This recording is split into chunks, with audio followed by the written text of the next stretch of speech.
Are these the Dead Sea Scrolls? These are the Dead Sea Scrolls, and this is the place where they were found, and this is why it's so exciting. There is a story. You can see the people behind them.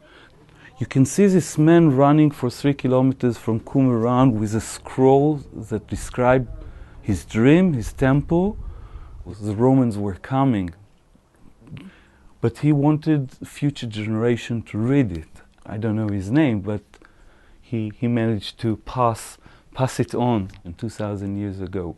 There are hundreds of caves, but very few with actually artifacts or, more important, documents in it. And let's see it. Come.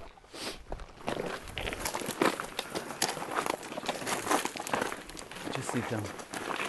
I do apologize for the atmosphere and the smell, but this is what the real stuff smells like. In this cave, in the early 1950s, the longest and best preserved scroll was found. We call it the Temple Scroll, and it was 8 meter, 15 centimeter long.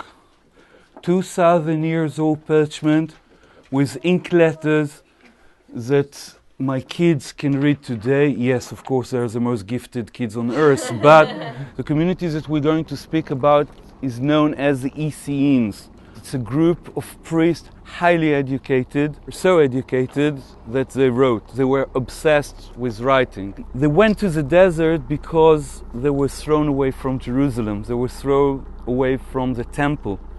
So we speak about elite people, educated intellectuals that were bitter. Actually, when you read their script, and excuse my language, they were pissed off with the rest of the world. And they were waiting for, like what we have in Christianity, Armageddon. And leave Bruce Willis aside, we're going to speak about the war of good against evil. And they're going to fight everyone else. Not only the Greeks or the Romans, they're going to fight even Jews, everyone that is not following their way of thinking. So when you read about them, be careful. What was found here was a temple scroll, and this was a manifest, actually, because this group of priests were thrown from Jerusalem.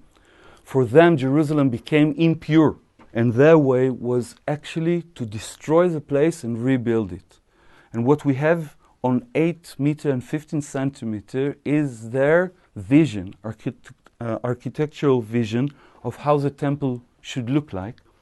And for us, it's a present. This is just a dream, but the dream is filled with details about them, their scripts, about the law of the community, and even some gossips about politics of 2,000 years ago, about their hopes, about their fears, and the fact that you can go beyond the matter and speak about the spirit is something that is so very rare in our profession. This is why, for me, I couldn't help myself in dragging you up here just that you smell it, but understand that we woke up. For us, the discovery of this scroll was changing our minds beyond all the details, and this scroll, for example, means the world for us. It really utterly changed our view about life back then, about the temple. And archaeologists, historians, students of religion, just name it. I mean, I think everyone that deal with that period of time in this part of land consult those scripts. How did you decide to become an archaeologist? You should actually ask my mother, I guess. But it started, I think, with curiosity. Basically, it's curiosity. At the end of the day, I think it's the soil, it's being out in the desert. We like kids, we like to play in the soil and being paid for it. I mean, what can you ask for more? But there's something genuine here. And if you study the past, in a way you study yourself, because we are not because Apple or Samsung, we are what we are because of our history. And if you know your history, you know yourself in a way. Google actually joined the Israel Antiquity Authorities and scanned a large part of the scrolls, and they are now available online for free.